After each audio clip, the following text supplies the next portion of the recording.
सभी का ई शिक्षा संवाद चैनल में स्वागत है, जिसमें आज हम लोग आज की तारीख आपकी क्या है 4 मई। ठीक 4 मई है, जिसमें ई शिक्षा संवाद के साथ हम लोग जो है ई शिक्षा संवाद के द्वारा हम लोग अपनी लाइव क्लासेस करते हैं जूम पर, जिसमें हम लोग एनटीए यूजीसी नेट पेपर को टारगेट करते हैं, जिसमें हम लोग का सब्जेक्ट एजुकेशन है। और साथ ही साथ जो आज टॉपिक हम लोग डिस्कस करने वाले हैं यह जो है साइकोलॉजी, जिसको हम लोग एजुकेशनल साइकोलॉजी बोलते हैं।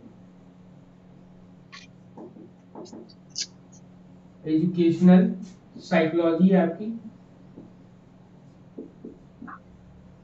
एजुकेशनल साइकोलॉजी है। इसके अंतर्गत हम लोग UP TET, C TET, super TET, जितना भी आपका साइकोलॉजी से रिलेटेड जितने भी टॉपिक्स यहाँ पर आते हैं सभी टॉपिक्स को यहाँ पर डिस्कस किए जाएंगे वन बाय वन। अभी तक हम लोगों ने इसके हिस्ट्री की बात करी थी, इसका विकास कैसे हो, हम मतलब कि साइकोलॉजी जो है कैसे दर्शन से अलग हुई, इसकी कहानी क्या बनी क्या नहीं बनी, सब चीजों पर हम लोगों ने वन बाय वन डिस्कस कर रखा है। कि सबसे पहले आत्मा का विज्ञान आया ना, साइंस ऑफ सोल की बात आई, फिर इसके बाद और भी चीजें, तो जितने भी क्रमवार से हम लोगों ने डिस्कस किया। फिर हम लोगों ने ग्रोथ एंड डेवलपमेंट के बारे में पढ़ा। ग्रोथ एंड डेवलपमेंट के बाद फिर हम लोगों ने पर्सनालिटी पढ़ी, जो आपके सिलेबस के अकॉर्डिंग थी। ग्रोथ एंड डेवलपमेंट पढ़ा। ग्रोथ एंड डेवलपमेंट का कॉग्निटिव डेवलपमेंट पढ़ा हम लोगों ने। कॉग्निटिव डेवलपमेंट में आपका क्या था कि जीन पियाजे के द्वारा, जीन पाइगेट के द्वारा जो 4 स्टेजेस बताए गए थे उसमें भी पढ़ा हम लोगों ने। कल स्कीमास और स्कीम्स और स्कीमा पढ़ा था कि स्कीम क्या होता है। स्कीम बताओ, आपको पता होगा कि स्कीम क्या होता है, बताएं। सर स्कीम वो होता है जो स्कीमा कई सारे होते हैं ना, उनका छोटे छोटे स्कीमास होते हैं, वो जुड़ जाते हैं, मतलब उनका एक पैटर्न बन जाता है, तो वो स्कीम होता है। जैसे ब्लू प्रिंट है छोटे छोटे चीजों का, तो उसको एक मिला देते हैं उसका समूह, तो वो हमारी हाँ स्कीम्स हो जाता है। ठीक, बिल्कुल ठीक है। इसी में और भी चीजें हम लोगों ने बात कर दी, काफी चीजें ढेर सारी डिस्कस कर लिया था हम लोगों ने जीन पाइगेट के बारे में। और उसके बाद हम लोगों ने पर्सनालिटी के बारे में पढ़ा था कि पर्सनालिटी क्या होता है। तो पर्सनालिटी मींस होता है मुखौटा, जो कि लैटिन भाषा के पर्सोना से बना है। ठीक है, इसका सबसे ज्यादा प्रयोग ग्रीक देश में ज्यादा किया गया था, नाटक को खेलने के लिए करते थे इसमें। फिर इसी के बाद इसमें आलपोर्ट की डेफिनेशन आई थी। आलपोर्ट की डेफिनेशन क्या थी बताओ, आलपोर्ट डेफिनेशन याद है? सर ये वाला लेक्चर अभी देख नहीं पाया, लास्ट वाला खाली बचा है सर, ये वाला उन तथ्यात्मक मनोवैज्ञानिक संगठन करके है सर हाँ डेफिनेशन। हाँ, मनोवैज्ञानिक संगठन के बारे में कहता है कि यह मनोगतिक संगठन के बारे में बताता है। इनकी परिभाषा की वो बहुत इंपॉर्टेंट वे में दिखाता है। ये कहते हैं कि व्यक्तित्व के व्यक्ति, ठीक है, व्यक्तित्व व्यक्ति के भीतर उन शारीरिक गुणों का संगठन है जो वातावरण के साथ उसका अद्वितीय समायोजन स्थापित करता है। मतलब मनोशारीरिक जो गुण होता है वह जो है वातावरण के साथ उनको एडजस्टमेंट समायोजन करने में सहायता करता है, ऐसे इन्होंने डेफिनेशन करी है। तो आज हम लोग आलपोर्ट के सिद्धांत के बारे में पढ़ेंगे। ठीक है, आलपोर्ट के सिद्धांत,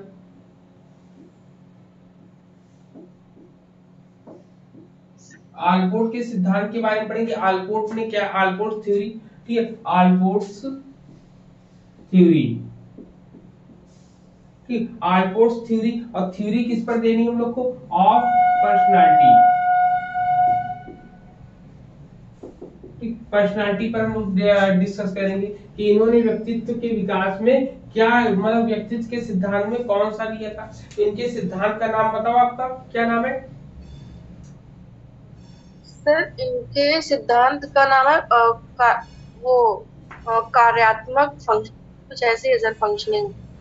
सील गुण सिद्धांत है ना, ट्रेट थ्योरी है ना इनकी, सर ट्रेट थ्योरी, सी गुण क्या नाम है? सिद्धांत, ट्रेट ट्रेड थ्योरी थ्योरी, है, trade theory sir. Trait theory है इनकी,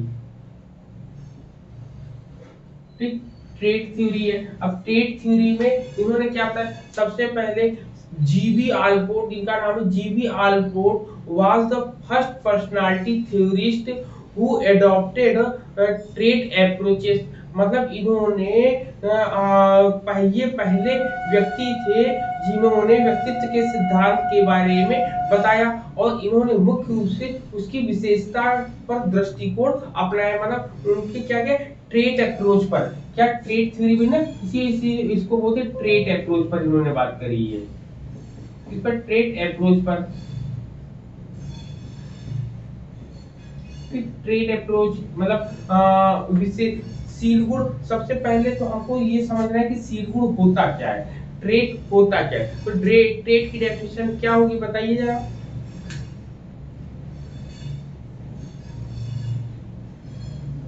ट्रेट को हम लोग कैसे समझेंगे?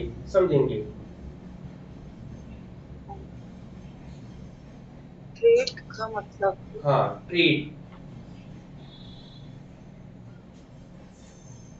ट्रेट क्या होता है? ट्रेट का मतलब होता है जो अंदर निहित गुण होते हैं कोई आदमी के। विशेष। ट्रेट को हिंदी में बोलते हैं शील गुण।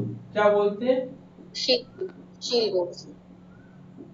लेकिन अगर आप इसको शुद्ध इसकी इंग्लिश देखोगे तो इसका होता है, मतलब वैसे अगर आप इसको ट्रांसलेट कहीं पर करोगे देखो तो विशेषता पाई जाती है। मतलब कि किसी हर व्यक्ति के अंदर क्या होता है, ट्रेड होता है, एक विशेष शील गुण होता है, उसी के आधार पर वो सभी से अलग कहलाता है। जैसे आप क्लासरूम में बैठा है कोई बच्चा, तो क्लासरूम में बैठा हर बच्चे में कोई ना कोई क्वालिटी, हमेशा अलग क्वालिटी रहती है इसमें, ठीक है, हमेशा एक अलग क्वालिटी सब में देखने को हम लोगों को मिलती है यहाँ पर। तो वही ये ट्रेट है। ट्रेट का मतलब होता है कि आपके अंदर भी ट्रेट है, मेरे अंदर भी ट्रेट है, सबके अंदर ट्रेट है, ठीक है। इन्होंने इसीलिए इसमें जो है सबसे पहला पॉइंट मिलता है कार्डिनल डिस्पोजिशन। सबसे पहला पॉइंट मिलता है कार्डिनल डिस्पोजिशन।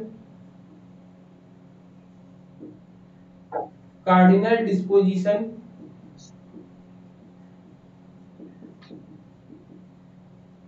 कार्डिनल डिस्पोजिशन क्या होता है? केंद्रीय भाव या स्वभाव, केंद्रीय स्वभाव या केंद्रीय भाव जो होता है, स्वभाव जो होता है, उसके बारे में। ये कार्डिनल डिस्पोजिशन क्या होता है इसके बारे में जानो क्या कहते हैं। ये कहता है आपसे, ठीक, ये क्या कहता है, ये कहता है कि इस तरह के लक्षण जो होते हैं किसी व्यक्ति के व्यवहार पर बहुत ज्यादा प्रभावित करते हैं, व्यक्ति के व्यवहार को। इसमें कहता है कि such traits have overriding and overwhelming influence on the behavior of a person in that they manifest themselves in all that a person does and guide the behavior of the person। मतलब कहता है कि इस तरीके के लक्षण कह रहा है कि इस तरह के लक्षण किसी व्यक्ति के व्यवहार पर बहुत ज्यादा प्रभाव डालते हैं, और व्यक्ति जो कुछ भी करता है उसमें वे स्वयं को प्रकट करने का प्रयास करता है, और जब वो अपने आप को प्रकट करता है तो उसको प्रकट करते समय वो किस तरीके का बिहेवियर करे ये उसके लिए इंपॉर्टेंट हो जाता है। जैसे आप एग्जांपल के रूप में दे सकते हैं कार्डिनल वाले में, कार्डिनल डिस्पोजिशन में, जैसे महात्मा गांधी जी के लिए सबसे ज्यादा इंपॉर्टेंट क्या थी कहेंगे तो Mahatma Gandhi had firm belief and conviction in peace and non violence. ठीक, मतलब महात्मा गांधी का अगर हम देखते हैं कि उनमें कार्डिनल डिस्पोजिशन क्या मिलता है, तो उनमें मिलता है कि महात्मा गांधी शांति और अहिंसा में दृढ़ विश्वास रखते थे कि नहीं रखते थे। तो महात्मा गांधी, इसलिए महात्मा गांधी जो है और लोगों से अलग माने गए। क्यों? क्योंकि भारत में सबसे ज्यादा उनको माना जाता है। क्यों माना जाता है? क्योंकि उनके अंदर एक विशेष प्रकार का गुण है ना, विशेष प्रकार का इसी को हम ट्रेट बोलते हैं, इसी को हम लोग कार्डिनल सेंट्रल कार्डिनल बोलते हैं, इसी को सेंट्रल डिस्पोजिशन, इसी को वो देखो गलत हो रहा है, कार्डिनल होता है नहीं, कार्डिनल डिस्पोजिशन होता है, इसको कार्डिनल डिस्पोजिशन बोलेंगे हम लोग। कार्डिनल डिस्पोजिशन होता है। ठीक, यहाँ पर कार्डिनल डिस्पोजिशन में ये बताया गया है कि इसमें किसी भी प्रकार का कोई भी गुण होता है, उस गुण के द्वारा व्यक्ति जो है जाना जाता है। जैसे सचिन तेंदुलकर है, किस वजह से जाने जाते हैं आपने बताओ। जी सर। सर क्या कह रहे हैं? हाँ, ये इसमें व्यक्ति जो है किस वजह से जाना जाता है, कार्डिनल में क्या होता है, अपनी कोई विशेष कंडीशन की वजह से जाना जाता है। लेकिन एक आपका कार्डिनल है, एक आपका एक वर्ड और आता है जिसको हम बताएंगे, यहाँ पर दोनों कंपेयर करेंगे तभी समझ में आएगा। ठीक, एक सेंट्रल भी बोल रहे थे ना। जी सर, सेंट्रल डिस्पोजिशन भी हम बोल रहे थे। दोनों में हम लोग बात करें तभी समझ में आएगा हम लोग को। चलो, सेंट्रल में होता है केंद्रीय, इसको होता है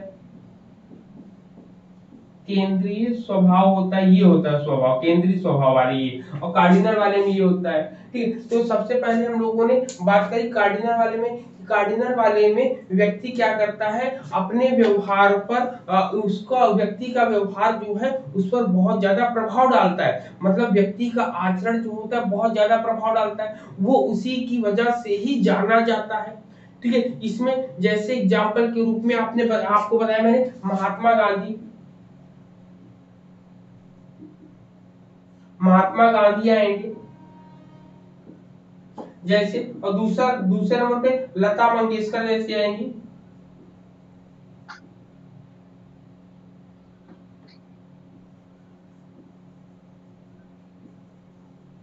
ठीक, अब ये लोग क्या है, कहीं पर भी अगर ये लोग पहुंचेंगे तो हम लोग हमेशा इससे यही अभिलाषा करेंगे, ये शांति की बात करेंगे। ठीक है, और अहिंसा की बात हमेशा करेंगे। ये कहीं पर भी पहुंचेंगे तो ये हमेशा कहीं ना कहीं जब इनको मौका मिले तो गाना ये जरूर गाकर दिखाएंगे, ऐसा हम लोग हमेशा सोचते। तो इनके अंदर एक अलग से कोई अलग गुण है कि नहीं, गुण है, प्रमुख गुण है कि नहीं है, ये बताओ। ठीक है, इसी को इन्होंने इसको बोलते हैं प्रमुख गुण। क्या बोलते हैं, प्रमुखशील गुण, प्रमुखशील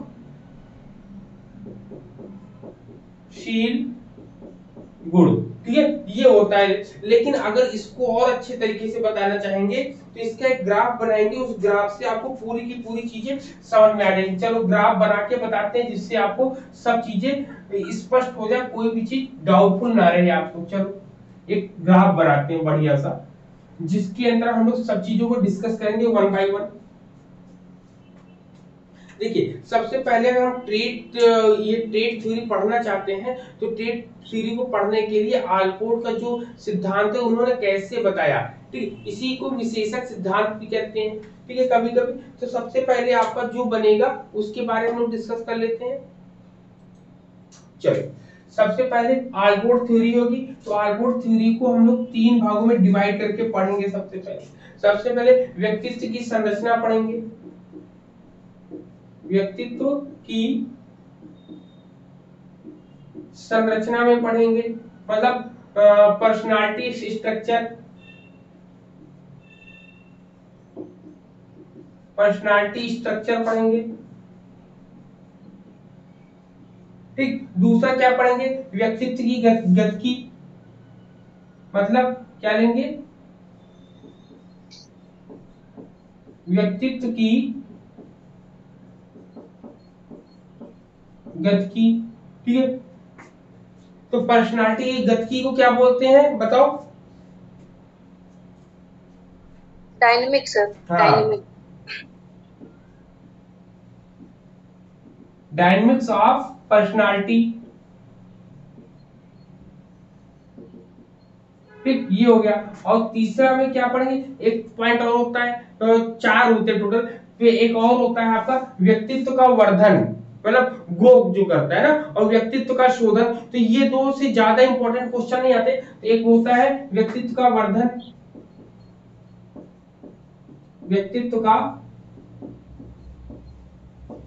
वर्धन, वही जो पर्सनालिटी ग्रो करती है।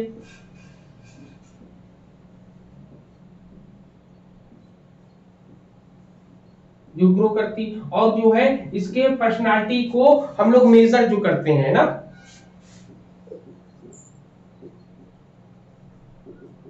पर्सनालिटी मेजर एंड टेस्ट की बात करते हैं कि इसको टेस्ट कैसे करें, ये 4 में करके।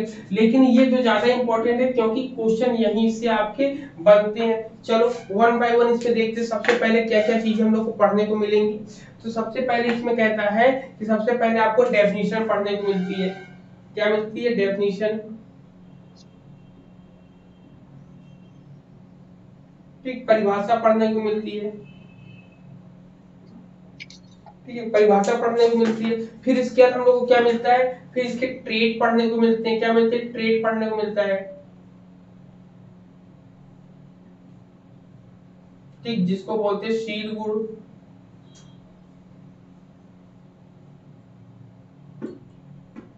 ठीक, शील गुण बोलते हैं। और तीसरा इसमें क्या पढ़ने को मिलता है? इसमें तीसरा मिलता है प्रोपियम। क्या मिलता है? प्रोपियम मिलता है पढ़ने को।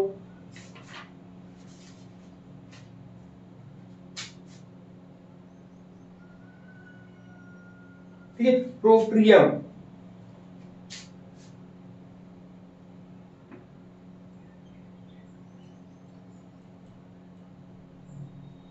ठीक, प्रोपियम पढ़ने को हम लोगों को मिलता है।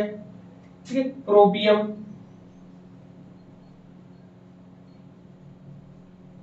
ठीक है, यहाँ पे इतनी चीजें थी। अब यहीं पर जो ट्रेट होता है, इस ट्रेट के आधार पर ही हम लोग कार्डिनल और वो आपको जो बोल रहे थे, क्या बोल रहे थे? कार्डिनल।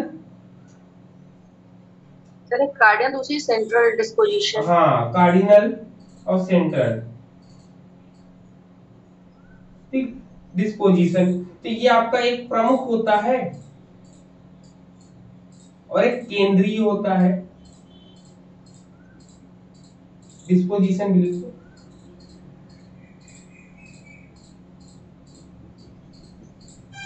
ठीक, डिस्पोजिशन तो केंद्रीय स्वभाव होता है। डिस्पोजिशन या प्रमुख स्वभाव, और ये केंद्रीय स्वभाव।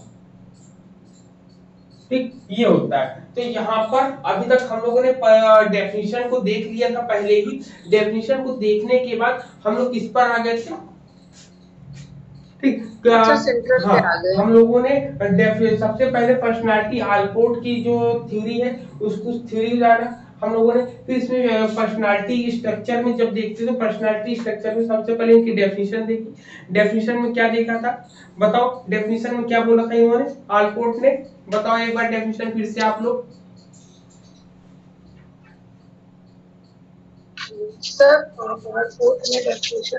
हाँ, व्यक्तित्व व्यक्ति के भीतर मनो शारीरिक गुणों का गत्यात्मक संगठन है जो वातावरण के साथ उसका अद्वितीय समायोजन स्थापित करता है। ठीक, ये बताया था यहाँ पर। क्लियर है? बताओ। जी सर। है ना, ये बताया था यहाँ पर हम लोगों ने। अब इसके बाद नेक्स्ट आपका क्या आता है? फिर इसके बाद हम लोगों ने क्या डिस्कस किया था? हम लोगों ने कैटेगरीज। अब ये ट्रेड की कैटेगरीज इन्होंने बताई थी। एक कार्डिनल बताया था और एक सेंट्रल बताया था। ठीक, कार्डिनल में ये क्या बताए थे? कार्डिनल में इन्होंने बोला कि ये जो है इसमें इस तरह कह रहे कि इस तरह के लक्षण में या इस तरीके के पार्ट्स में हम लोगों को व्यक्ति इसमें जो है व्यक्ति का व्यवहार ज्यादा हावी होता है। ठीक है, वो और क्या मैटर करता है वो नहीं मतलब है, लेकिन व्यक्ति का व्यवहार ज्यादा हावी होता है। जैसे इसमें एग्जांपल के रूप में महात्मा गांधी को लेते हैं हम लोग। किसको लेते हैं? महात्मा गांधी को लेते हैं यहाँ पर। इनके एग्जांपल्स में हम लोग अगर देखना चाहेंगे। ठीक है, अब लेकिन अब इससे पहले, इसको समझने से पहले एक चीज यहाँ पर कुछ पॉइंट्स हम नोट कराएंगे, आप नोट करेंगे। इसमें सबसे पहले लिखिए कि इसमें जो है सीलवुड, इसमें जो ट्रेड जो है वो आपके सैद्धांतिक ना होकर वास्तविक होता है। ठीक है, यहाँ पर क्या? हाँ, यहाँ लिखेंगे इसमें ट्रेड में, ट्रेड में लिखिए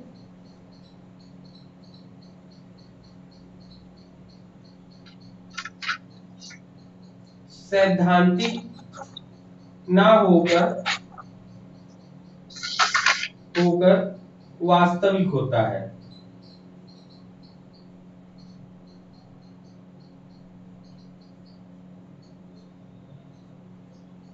तो ये पॉइंट इंपॉर्टेंट है कि यहाँ पर जो इनका ट्रेट होता है, ट्रेट की इन्होंने यही जो है कैटल से इनको अलग करेगा, यही जो है कैटल से इनको अलग करे, क्योंकि ट्रेड थ्योरी तो उन्होंने भी दी, ट्रेड थ्योरी इन्होंने भी दी, बस दोनों में यही अंतर है कि इन्होंने ट्रेड को सैद्धांतिक ना मानकर वास्तविक बताया है इन्होंने। और इन्होंने जो शीलहुड है, जो ट्रेट है, ट्रेट को व्यवहार पर ही मतलब गोल उनका पर्सनालिटी, मतलब कह सकते हैं कि आलपोर्ट का जो ट्रेट है वह पूरा का पूरा पर्सन के बिहेवियर को उस पर लक्षित होता है, उस पर केंद्रित होता है।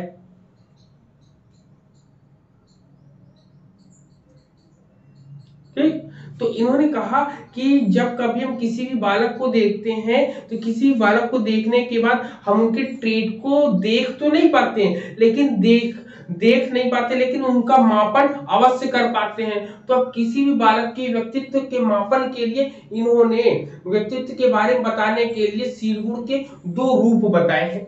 दो रूप कौन है? एक कॉमन होता है और एक पर्सनल होता है। शीलहुड कितने प्रकार के होते हैं? एक कॉमन होता है और एक पर्सनल होता है आपका। ठीक है, कौन कौन से होते हैं? कॉमन और पर्सनल होता है। अब देखो शीलहुड की अगर डेफिनेशन अगर यहाँ पर देखोगे तो ये इन्होंने सबसे पहले शीलहुड को दो भागों में डिवाइड किया है, एक कॉमन होता है और एक जो है पर्सनल होता है। एक कॉमन होगा जिसको सामान्य बोलेंगे और एक पर्सनल होगा। ठीक, पर्सनल होता है। ये दो शीलहुड इन्होंने बताया कि जब कभी किसी के बाद, चाहे आप नॉर्मल सी बात देखो, एक सामान्य मिलता है, एक पर्सनल मिलता है। अब सामान्य शीलहुड या कॉमन शीलहुड क्या होता है? जो सभी व्यक्तियों में पाए जाते हैं, जैसे सामाजिक विकास के लिए रीति रिवाजों की या इनसे संबंधित अन्य चीजें दिखाई देती हैं। तो ये शीलहुड क्या होते हैं बताओ? व्यक्तियों में कई व्यक्तियों में एक जैसे ही जो है चीजें पाई जाती है, जैसी ही विशेषताएं पाई जाती हैं, तो इसको हम सामान्य शीलहुड या कॉमन ट्रेट कहते हैं हम लोग। ठीक है, इसमें क्या होता है? इसमें सामाजिक विकास में जो हमें रीति रिवाज होते हैं, जो भी नियम कायदे कानून होते हैं, उनको हम भी मानते हैं, आप भी मानते हैं, सब लोग मानते हैं। लेकिन इसमें इंपॉर्टेंट एक लाइन ये होती है कि ये ट्रेड जो होते हैं, ये शीलहुड जो होते हैं, व्यक्तित्व के केवल ऊपरी सतह को ही दिखाते हैं। मतलब जो कॉमन वाला होता है, कॉमन वाला केवल ऊपरी भाग को दिखाता है, अंदर क्या है ये नहीं बताता है, इसलिए इसको कॉमन ट्रेड बोलते हैं हम लोग इसको। क्लियर? बनाओ तो कोई आवत कोई कॉमन ट्रेड्स ये सब में लगभग पाया जाता है। कुल मिला के इसको हम लोग कॉमन वाले को एक लाइन लिख लीजिएगा, इसीलिए इसके गुण को हम लोग डायमेंशियल ट्रेड बोलते हैं। ठीक है, डायमेंशियल ट्रेड बोलते हैं, लिख लीजिएगा। कॉमन ट्रेड को ही लिखेंगे, कॉमन ट्रेड को ही कॉमन, या यही लिख देते ना, कॉमन ट्रेड को हम लोग डायमेंशियल बोलते हैं, डायमेंशियल ट्रेड बोलते हैं। ठीक, क्या बोलते हैं? डायमेंशियल ट्रेड बोलते हैं हम लोग।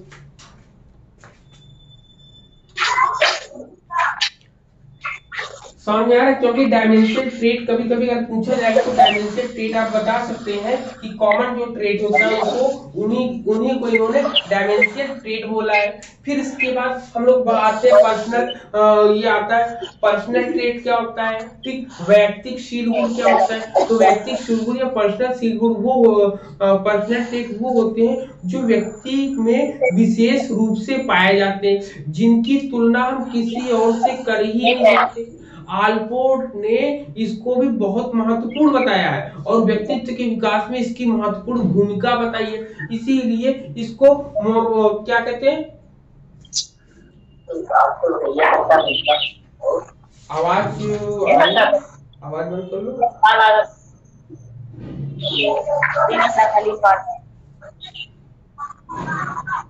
मेरे लॉजिकल इन्होंने बोला है, इसीलिए इसको मेरे लॉजिकल इन्होंने बोला है। क्या बोला है, मेरेलॉजिकल,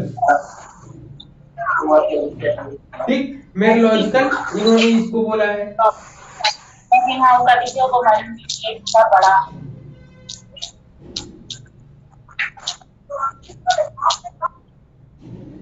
ठीक है, इसीलिए इसको मेरेलॉजिकल इन्होंने बोला है, मेरेलॉजिकल ट्रेट इसको बोला है। ठीक, मेरेलॉजिकल ट्रेट को बोलते हैं आकृतिक, आकृतिकशील गुण बोलते हैं इसको, हिंदी में क्या बोलते हैं, आकृतिकशील गुण।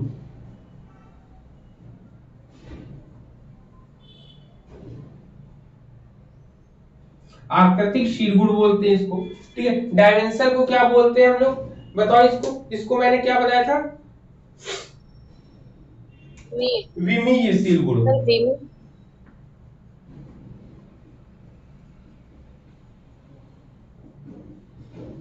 ठीक, तो ये हो जाता है। अब बात होती है कि ये जो है ये अब शील गुण के इन्होंने फिर इसके बाद जो है तीन गुण बताए इन्होंने शील गुण के। इसके बाद एक और अगर इसका डिवाइडेशन लेते हैं ट्रेट के, तो ट्रेट के इन्होंने तीन जो है और बताए हैं। तीन और कौन कौन सा बताए हैं, एक अब तीन देखो कौन से बताए वही बता देते ना, यहीं पर नहीं समझ में आएगा।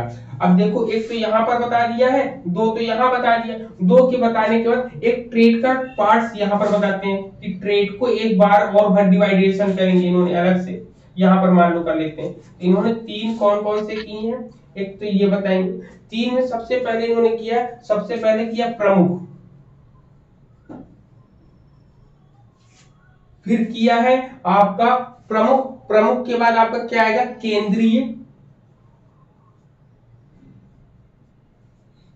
केंद्रीय के बाद आपका आएगा गौड़।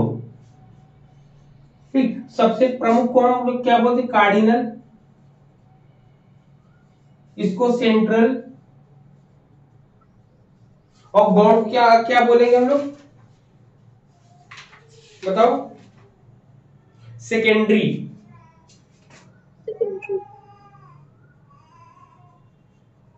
ठीक,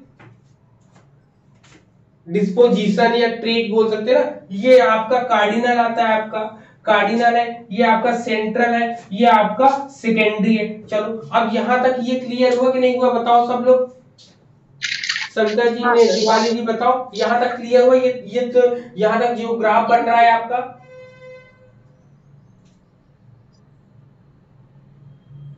हो गया, समझ में आया? हाँ, तो अब कार्डिनल के बारे में हम लोग बात कर ही चुके हैं कि आलपोर्ट के अनुसार अगर हम देखते हैं किसी भी व्यक्ति के व्यक्तित्व में ऐसे गुण जो बहुत अधिक मात्रा में पाए जाते हैं, क्या पाए जाते हैं, बहुत अधिक मात्रा में पाए जाते हैं, उन्हें हम शील गुण व्यक्ति मतलब उन्हें हम कार्डिनल ट्रेट वाले कहते हैं, कार्डिनल डिस्पोजिशन भी कह सकते हैं, कार्डिनल ट्रेट वाले भी कह सकते हैं। इसमें जैसे मैंने एग्जांपल में आप लिख सकते हैं, महात्मा गांधी लिख सकते हैं, लता मंगेशकर लिख सकते हैं, सचिन तेंदुलकर लिख सकते हैं, मतलब जो अपने प्रोफेशन में सबसे ज्यादा, जैसे अमिताभ बच्चन है, उनको आप लिख सकते हैं। तो ये आपका प्रमुख कार्डिनल में आपका आएगा।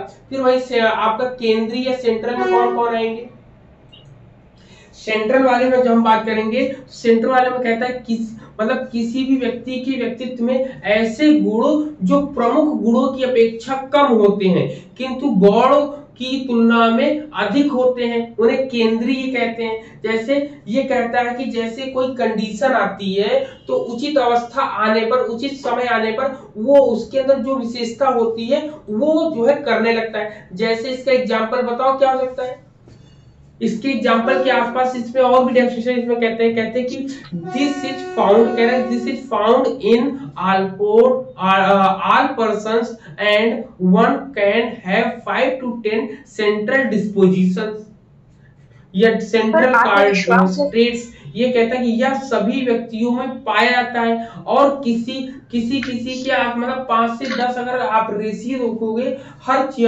5 से 10 बच्चों में ये चीजें कॉमन वे में हम लोग के केंद्रीय भाव में मिलता रहेगा।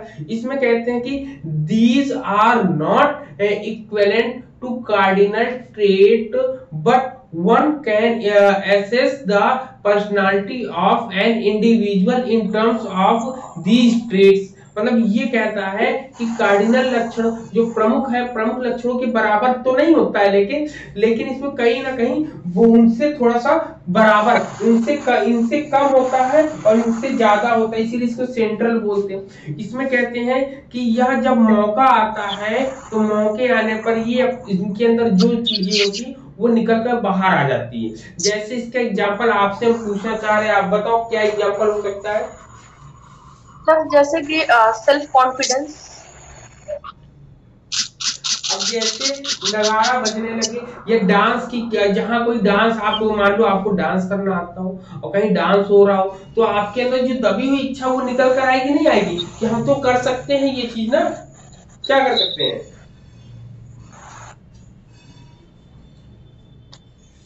और जैसे आपने क्या बताया है मोटिवेशन, जैसे आपने एक एग्जांपल और क्या देना चाहा है बताइए।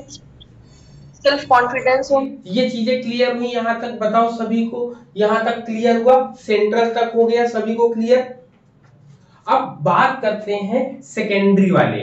अब इसमें एग्जाम्पल आप लिख सकते हो, एग्जाम्पल जैसे आपने बताया ऑनेस्टी है, आप लिख सकते हैं, और परसिमोनी है आपकी, स्वच्छंदता जिसको बोलते हैं हम लोग ना, परसिमोनी, परसिमोनी होती, क्लेनिनेस होता है आपका, ठीक। तो ये सब चीजें होती है, जैसे कोई व्यक्ति जो समय का पाबंद ज्यादा रहता है कि टाइम टू टाइम आप करता है वो काम, तो वो आपका केंद्रीय में आ जाएगा, सेंट्रल वाले में आ जाएगा, ठीक है। जो टाइम टू टाइम काम करता है, जो ईमानदार, अपने काम के प्रति ईमानदार रहता है, उदार रहता है आपका, तो ये सब गुण जो है केंद्रीय भाव वाले में आ जाएंगे, केंद्रीय शील गुण वाले में। अब वहीं पर आते हैं हम लोग कैसे गौर सेकेंडरी वाले में। सेकेंडरी कार्ड डिस्पोजिशन भी बोलते हैं, ट्रेड भी बोलते हैं। इसमें कहता है कि these traits of a person are less consist, less explicit and less meaningful for the person and hence are called secondary traits। मतलब इसमें कहा जाता है कि इसमें सब कुछ कम होता है, सब कुछ कम कम चीजें मिलती हैं, मतलब कि इस प्रकार के शील गुण में ऐसे शील गुण आते हैं जो किसी भी व्यक्ति के व्यक्तित्व में अंदर जो है बहुत छोटे रूप में छिपे हुए होते हैं, संकुचित रूप में होते हैं, और परिस्थिति आने पर भी वो बाहर की ओर नहीं दिखलाई पड़ते हैं, ठीक है, बाहर की ओर वो नहीं दिखलाई पड़ते, तो वो आपका किस में आता है, सेकेंडरी ट्रेड से सेकेंडरी डिस्पोजिशन के अंतर्गत आपका आता है। क्लियर है यहाँ पर, बताओ। इसका एग्जाम्पल बता दीजिए। अब इसके एग्जाम्पल जैसे है कि कोई व्यक्ति जो है, इसका एग्जाम्पल कैसे होता है, इसके एग्जाम्पल में यही होगा कि किसी व्यक्ति के अंदर कोई भी कला रहती है, लेकिन उसके सामने वो होता रहता है, होने के बावजूद भी उसकी करने की इच्छा नहीं होती, उसका मन नहीं होता, मतलब वो आलसी हो जाता है एक तरीके से। जो मतलब इसको कह सकते हैं, इसमें आलसी लोग ज्यादा आएंगे, जिनके अंदर क्षमता भी है, कार्य करने के गुण भी है, सब कुछ है, लेकिन वो काम, जब आप उनको काम करना होगा तब वो काम नहीं करेंगे, मतलब उनमें आलस हमेशा भरा रहता है, तो ये कहते हैं आलसी लोग आते हैं इसमें कुल मिला के। जैसे इसमें एग्जाम्पल के रूप में अगर हम कह सकते हैं कि इसमें जो है, जो कहते हैं कि इसमें हेयर स्टाइल वाले जैसे आते हैं कि हेयर स्टाइल बना लिया उदाहरण के लिए, या ड्रेसिंग सेंस इसमें इनके अंदर होती है ज्यादा, ठीक। तो इनके अंदर ड्रेसिंग सेंस होगी, हेयर स्टाइल होगी, लेकिन और भी क्वालिटी जो इनके अंदर और क्वालिटी होगी वो चीजें ये दिखाने का प्रयास नहीं करेंगे, ठीक है। तो यहाँ पर ये सब चीजें आती हैं इनके अंतर्गत कि इस मतलब सेकेंडरी ट्रेड्स वालों को कैसे पहचानेंगे, तो उनकी हेयर स्टाइल से बहुत अच्छी रहेगी, ड्रेसिंग सेंस बहुत अच्छा रहेगा, उनके खाने पीने का पैटर्न बहुत जबरदस्त रहेगा, ठीक। इन सब चीजों को अगर लेकर पहचानना हो तो तब हम इसको पहचानते हैं सेकेंडरी वाले में, ठीक।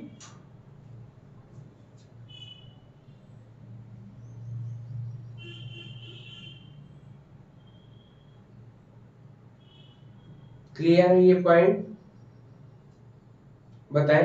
अच्छा सर, मतलब ये पर्सनालिटी के लिए कम इम्पोर्टेंस होते हैं, मतलब हाँ, कम इम्पोर्टेंट होते हैं पर्सनालिटी के लिए बहुत कम इम्पोर्टेंट। जैसे आपको मैं बताऊं कि लुकिंग वाइज जो ज्यादा अच्छा दिखे, आदमी उसको ज्यादा अच्छा मान लेता है ना। जैसे लुकिंग वाइज, जैसे कोई भी देखो प्रोफेशनलिज्म में जैसे कोई हो, लुकिंग वाइज तो देख रहे बहुत अच्छा है, लेकिन उसके अंदर किसी प्रकार की क्वालिटी ही नहीं है कि लुकिंग अच्छी है उसकी, बस देखने में ही अच्छा लगता है, बाकी और कोई भी क्वालिटी नहीं। पता चला देखने में तो दूर से बहुत अच्छा लग रहा, पास में गए तो तुतलाने लगा, चले तो और मेरे भाई क्या हाल है, तो ऐसे अगर बोलेगा तो आप क्या करोगे, कहोगे भैया ठीक है आप अपनी जगह अच्छे हो, मैं अपनी जगह अच्छा हूं। तो वो जिस प्रोफेशनल में है उस प्रोफेशनल के अकॉर्डिंग वो फिट बैठ रहा है कि नहीं बैठ रहा है, कि वो अपने आप को वेल मेंटेन करके चलेगा, तो वो चीजें नहीं मानी इन्होंने। क्लियर है यहाँ पर? अच्छा मतलब सर इसका मतलब ये हो गया कि ऐसी टेम्परेरी प्रवृत्ति होता है। मतलब ऐसा गुण जिससे व्यक्ति की पर्सनैलिटी के बारे में बहुत ज्यादा हमें कोई संकेत नहीं मिलता हो, हाँ है ना, कि वो ऐसा होगा हाँ, ऐसा वही होगा, लेकिन बदलते रहता गाइडेंस है, हम और कंफर्म नहीं कर सेंट्रल से सकते। पता चलता है, वैसे इससे नहीं कुछ पता चल रहा। ये है कि जनरल ऐसे बस दिख रहा है, अब मे बी वो हो भी सकता है, नहीं भी चीजें हो सकती है, बिल्कुल सर ऐसे ही ना। हाँ। हाँ ऐसे ही है आपका। क्लियर है इतना पॉइंट? चल अब करते हैं नेक्स्ट। इसको जो है नोट करते जाइएगा ना अपने कॉपी में, तो पॉइंट्स वाइज तो जरूरी है ये। आलपोर्ट से बहुत आते हैं क्वेश्चन, कम आते हैं क्वेश्चन, एग्जांपल के रूप में सेट कर देंगे तो आ जाएगा। ये इसमें अब जो बताएंगे उसमें कह रहे हैं कि इसके और एस्पेक्ट से, अब इसके हम लोग का प्रोपियम बच गया था ना, ओपियम।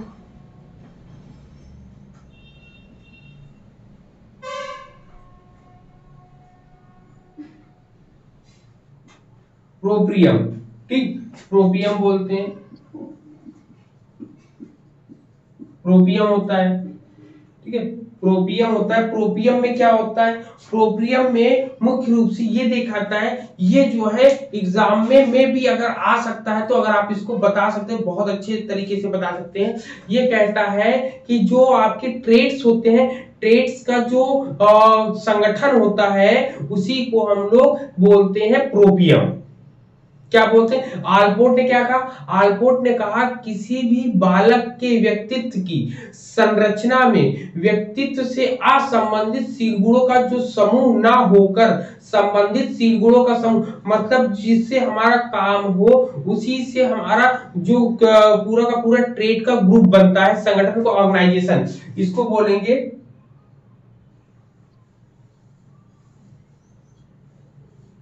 Organisation of trade. शील गुणों का ट्रेड्स, शील गुणों का समूह या शील गुणों का संगठन लिखेंगे, शील गुणों का संगठन। जो शील गुणों का संगठन होता है उसी को हम प्रोपियम कहते हैं। संबंधित, वो भी कैसा, जो संबंधित हो, रिलेटेड हो, रिलेटेड हो किससे, आपका रिलेटेड किससे, पर्सनालिटी से रिलेटेड हो, तो यहां पे संबंधित हो।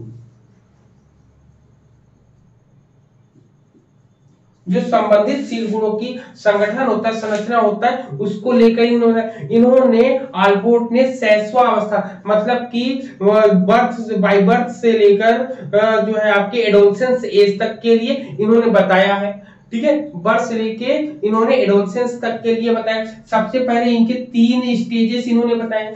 सबसे पहले 1 to 5 मतलब 1 to 3 इयर्स वाले में बताया है, 1 to 3 इयर्स आपका बताया है कि इसमें कैसे होता है। फिर इसके बाद इन्होंने 4 to 6 बताया है, 4 to 6 इयर्स वाले में बताया है। फिर इन्होंने 6 to 12 बताया, इन्होंने 6 to 12 इयर्स वालों में बताया है। अब देखिए इन्होंने क्या बताया। सबसे पहले नंबर एक पर इन्होंने बोला है बॉडली सेल्फ। क्या बोला है? ठीक है, बॉडली सेल्फ बोला सबसे पहले, बॉडली सेल्फ, ठीक है। नंबर दो पे इन्होंने क्या बोला, नंबर 2 पे बोला है इन्होंने सेल्फ आइडेंटिफाई, सेल्फ आइडेंटिटी इसको बोल सकते हैं, सेल्फ आइडेंटिटी। और तीसरे वाले में क्या बोला है, तीसरे वाले में बोला है सेल्फ स्टीम,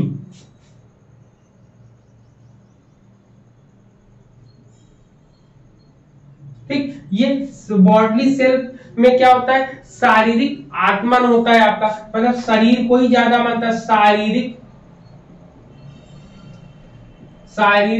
आत्मन होता है आपका। मतलब बालक जो है 1 से 3 वर्ष में, ये 3 क्वालिटीज इन्होंने बताई है, 3 चीजों को बताया है, जिसमें बालक जो है सबसे पहले अपने शरीर के बारे में ही जानता है कि हाँ हमारे हाथ है, हमारी उंगली, ये सब ये, फिर सेल्फ आइडेंटिफाई, फिर वह स्वयं को जानता है, मतलब आत्म पहचान करता है, स्व पहचान जिसको बोल सकते हैं, स्व आत्म पहचान या स्व पहचान, स्व। मनोज सर, ये प्रोपियम का ही बता रहे हाँ, हैं। प्रोपियम के ही बता रहे हैं, ये प्रोपियम के अंतर्गत इन्होंने पूरा का पूरा ये पूरी की पूरी चीजें बताई इन्होंने, ठीक है। तो इस बॉडली सेल्फ शारीरिक आत्मन होगा, स्व हो जाएगा आपका, फिर हो जाएगा स्व पहचान होगी, या शारीरिक स्व इसको बोल सकते हैं ना, ये सही होगा, आत्मन नहीं, शारीरिक स्व। एक्चुअली मुझे दिख नहीं रहा, नेटवर्क नहीं है ना, तो आप बोल रहे हो उसी को लिख रही हूँ। ओके ओके, तो पहले 1 to 3 इयर्स में 3 पॉइंट्स इन्होंने बताए हैं। सबसे पहले बॉडली सेल्फ बताया है, जिसको शारीरिक स्व बोलते हैं। दूसरा है सेल्फ आइडेंटिटी, जिसको स्व पहचान बोलते हैं हम लोग। फिर तीसरा है इन्होंने self esteem, STEEM, self esteem, जिसमें स्व सम्मान है आपका, स्व सम्मान है। फिर ये 3 चीजें। फिर इसके बाद नेक्स्ट जो बताते हैं 4 से 6 साल की उम्र में, इसमें जो है 2 पॉइंट लेकर आते हैं, जिसको हम 4 नंबर बोलते हैं और 5 नंबर बोलते हैं। तो 4 नंबर पे इन्होंने सेल्फ एक्सटेंशन बोला, इन्होंने क्या बोला, सेल्फ एक्सटेंशन, सेल्फ एक्सटेंशन बोला है।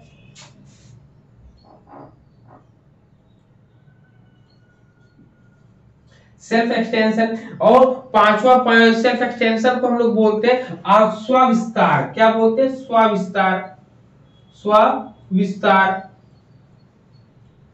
ठीक है, स्वविस्तार। और 5वें पॉइंट को हम लोग बोलते हैं सेल्फ इमेज। क्या बोलते हैं, सेल्फ इमेज, सेल्फ इमेज, इसको बोलते हैं स्व प्रतिमा,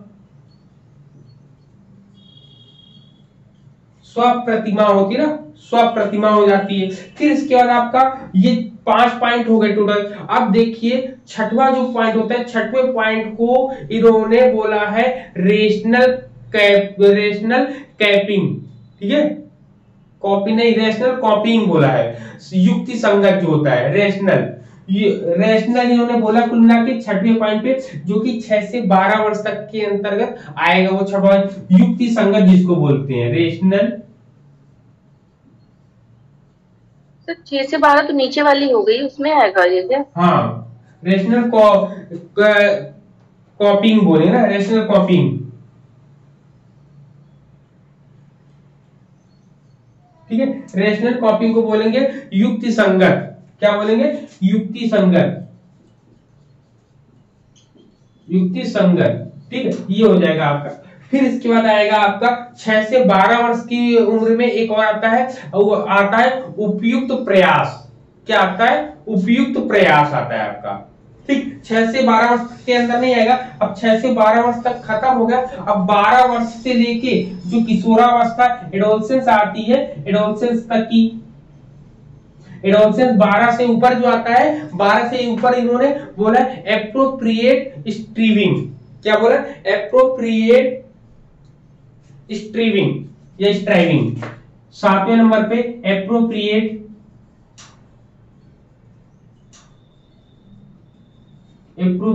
स्ट्रीविंग, STRIVING स्ट्रीविंग, ठीक है। लिखेंगे हिंदी में क्या, उपयुक्त प्रयास। लगभग ये किशोर 12 वर्ष से लेके किशोरावस्था तक चलता है, कह सकते हैं 12 से 18 वर्ष तक चलता है, लेकिन वहां पे कोई एज नहीं बताई है, किशोरावस्था तक चल सकता है, इन्होंने ये बताया है। ये पॉइंट क्लियर हो सबको, बताओ।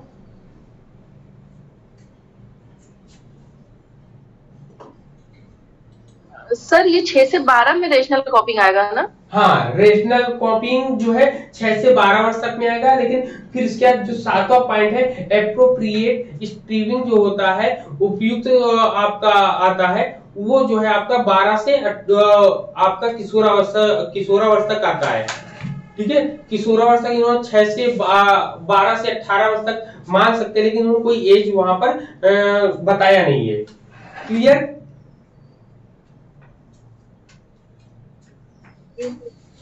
तो ये पॉइंट्स क्लियर हो गए। अब आते हैं अब हम लोग आते हैं नेक्स्ट पॉइंट पे। नेक्स्ट पॉइंट आपका क्या आएगा इसमें? कार्यात्मक स्वायत्तता आती है।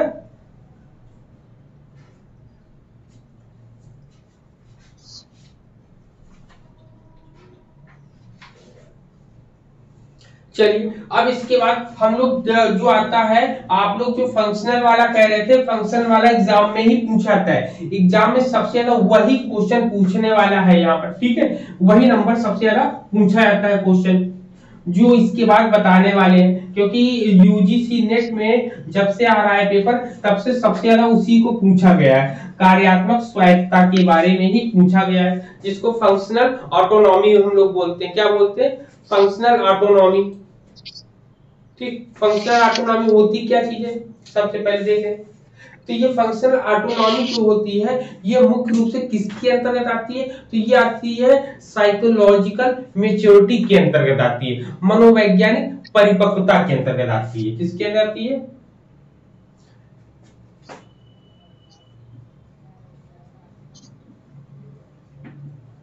Psychological maturity. ठीक, मैच्योरिटी के अंतर्गत आती है। ठीक, मनोवैज्ञानिक परिपक्वता के अंतर्गत क्या आता है? तो मनोवैज्ञानिक परिपक्वता क्या है? तो आल्पोर्ट ने इसकी कुछ विशेषताएं बताई हैं। बताया इन्होंने इंड्यूरिंग एक्सटेंशन ऑफ सेल्फ। तो ये सब चीजें हम लोगों ने पहले की ही बात कर ली है। ठीक है, ये सब चीजें जो प्रोपियम आता है, प्रोपियम में ही आपने देखा होगा कि जो जितनी भी चीजें हम लोगों ने बात करी है, पूरी की पूरी वो आपने देखा होगा। प्रोपियम जो होता है, प्रोपियम में क्या होता है कि संबंधित शील गुणों का एक संगठन होता है। जब कभी संगठन बनेगा तो उसमें साइकोलॉजिकल मैच्योरिटी ऑटोमेटिक आने की संभावनाएं पूरी बता रहे कि नहीं बता रहे? बताओ, इसमें जो है साइकोलॉजिकल मैच्योरिटी को हम उससे जोड़ सकते हैं, बिल्कुल जोड़ सकते हैं, क्योंकि इसमें जो है, इसमें भी वही बात बता रहे हैं, उसमें भी वही बात बता रहे हैं। तो आल्पोर्ट ने कहा कि दूसरे शब्दों में हम कह सकते हैं कि जो व्यक्ति जो है स्थायी रूप से अपनी चीजों को, यथार्थ चीजों को समझने लगे, समस्याओं पर केंद्रित हो जाए, आत्म उद्देश्य, अपने उद्देश्य को जानने लग जाए। हम लोग जो है हर चीजों में तो परेशान रहते हैं कि हम लोग सोचते हैं कि नौकरी मिल जाए, लेकिन नौकरी के लिए हमारा सेंट्रल पॉइंट तो यहाँ पर पहुंचना है, लेकिन हमारे आसपास का इन्वायरमेंट ऐसा होता है कि हमें उसके पास पहुंचने से रोकता है। ठीक है, तो हमें उसके पास, इस सेंट्रल के पास रोकने से, अब ये हमें यहाँ पर पहुंचना है, अब यहां से पहुंचने के लिए ये भी रोकता है, ये भी रोकता है, ये भी रोकता है, ये रोकता है। ये सब जब रोकते हैं, तो जब ये सब रुकावट का काम करते हैं, तो इन सब रुकावट के काम को खत्म करने के लिए हमारी साइकोलॉजिकल मैच्योरिटी जितनी अच्छी रहेगी, हम अपने सेंटर की तरफ उतने अच्छे तरीके से पहुंच सकते हैं। ठीक, यहाँ पर ये सब रोकते हैं कि सेंटर की तरफ मत जाओ, लेकिन जो साइकोलॉजिकल रूप में बहुत ज्यादा सही हो जाएगा, मतलब जिसको पकड़ हो जाएगी, जिसको अनुभव हो जाएगा, वो इन सब चीजों से परेशान नहीं हुआ। जैसे छोटी मोटी परेशानी आती है, दिक्कतें आती हैं, तो उनको व्यक्ति क्या करता है कि चलो आती है, जीवन का एक छोटा सा हिस्सा है, इसको बांध कर चलो, इसको हटा कर ना चलो, बल्कि इसको इसमें इन्वॉल्व करके चलो, तो आप परेशान नहीं होगे, आप अपना काम भी करते रहोगे और इसको भी जो है लेकर चलोगे। लेकर चलने का इन द सेंस कि इसको आप बड़े आसानी से सॉल्व कर ले जाओगे, ज्यादा परेशान नहीं होगे। जब व्यक्ति ज्यादा परेशान हो जाता है, तभी उसकी वो मानसिक बुद्धि जो है, मानसिक रूप से वो तनाव में आ जाता है। तो मानसिक तनाव को कम करने के लिए आपको ज्यादा प्रेशर नहीं लेना है। हाँ, ये काम है, इस काम को कंप्लीट करना है तो करना है। ठीक, तो इसीलिए इसमें ये बताया गया। फिर इसमें जो है फंक्शनल ऑटोनॉमी बोली गई है। ठीक, फंक्शनल ऑटोनॉमी।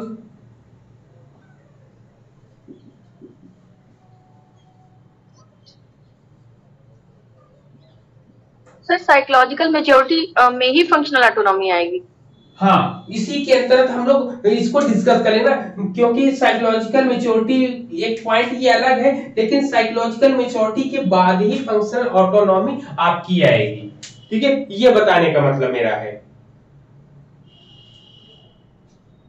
ठीक, अब इसमें होता क्या है, इसमें कहता है फंक्शनल ऑटोनॉमी में होता क्या है, इसमें कहता है कि फंक्शनल ऑटोनॉमी द पर्सन, इसमें हिंदी में भी लिख लो, इसको बोलते कार्यात्मक स्वायत्ता।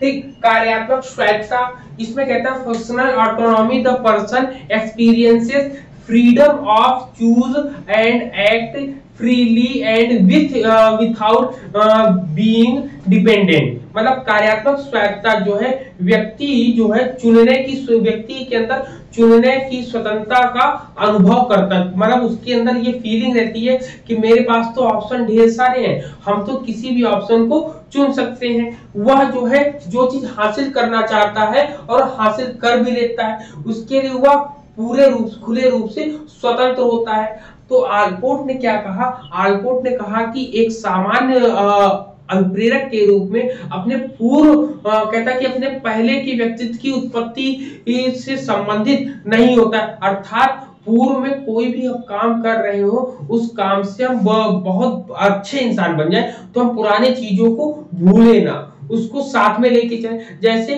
कोई व्यक्ति जो है पुराने समय में गरीब व्यक्ति था, गरीब व्यक्ति वाला था, और वर्तमान समय में वो जो है अमीर हो जाता है, तो वो अपने कार्यों का कोई संबंध उससे नहीं हो जाता है। ठीक है, तो जैसे यहाँ पे समझाने का प्रयास क्या कर रहे हैं कि एक गरीब व्यक्ति था जो बहुत परेशान था। अब गरीब व्यक्ति जो है भीख मांगता होगा, तो क्या जब वो अमीर हो गया तब भी वो भीख मांगे क्या? नहीं मांगेगा। तो इसमें कहते हैं कि पुराने समय में जो भी चीजें थी, जो भी टारगेट हमारा था, उसको पाने के लिए हम लोग क्या करते हैं, तो एग्जाम में क्वेश्चन आता है कि ये आपका फंक्शनल ऑटोनॉमी की बात किसने करी थी? जो आलपोर्ट ने करी थी। फंक्शनल ऑटोनॉमी में ये कहा जाता है कार्यात्मक स्वायत्ता की व्यक्ति जो है निम्न से उच्च की ओर चला आता है और जाने के लिए स्वतंत्र रहता है, कि कोई भी इसके लिए रुकावट का काम नहीं करते हैं आप लोग। ठीक है, ये है कार्यात्मक स्वायत्ता। क्लियर है? अब इसको हम कहते हैं कि इतनी चीजें हम पढ़ लेते हैं, ये पूरा का पूरा आपका कंप्लीट हो जाता है। ठीक है, ये पूरा का पूरा आपका जो है आलपोर्ट वाला पूरा का पार्ट ये कंप्लीट हो जाता है।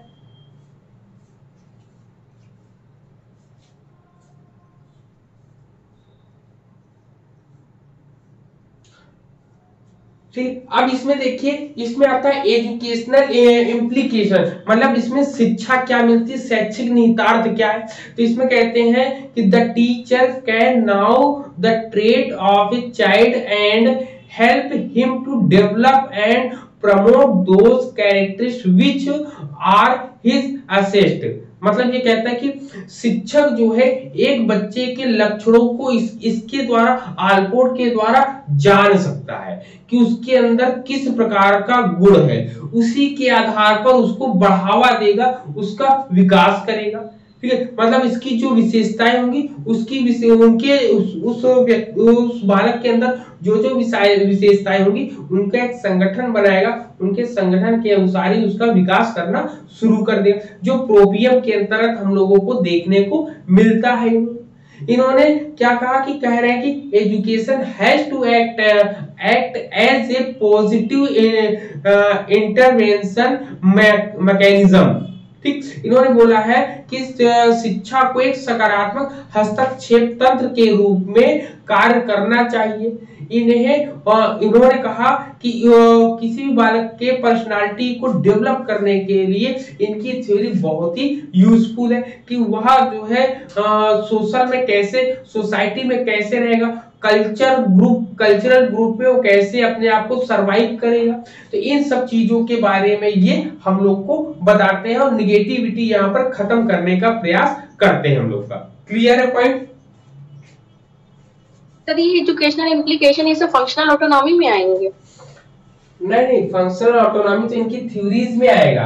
अब एजुकेशनल इम्प्लीकेशन में इन्होंने बताया कि बालक का विकास, इसके द्वारा हम किसी बालक के अंदर जो जो क्वालिटीज होती है उनको जानने का प्रयास करते हैं, उसके जानने के साथ साथ उसका डेवलपमेंट जो करते हैं। तो प्रोपियम के थ्रू जो हमने स्टेप बताया 7 स्टेप, उस स्टेप को फॉलो करके वो चलते हैं वहां पर। ठीक है, एग्जाम में क्वेश्चन सबसे ज्यादा इसी से आता है, फंक्शनल ऑटोनॉमी।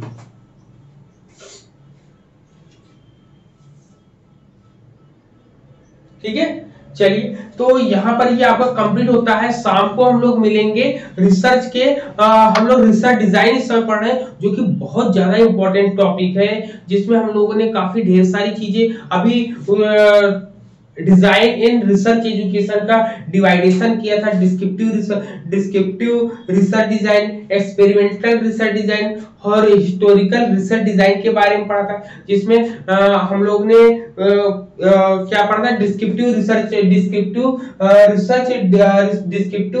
रिसर्च डिजाइन के बारे में हम लोगों ने पढ़ा था। उसके टाइप्स को हम लोगों ने क्लियर कर लिया था।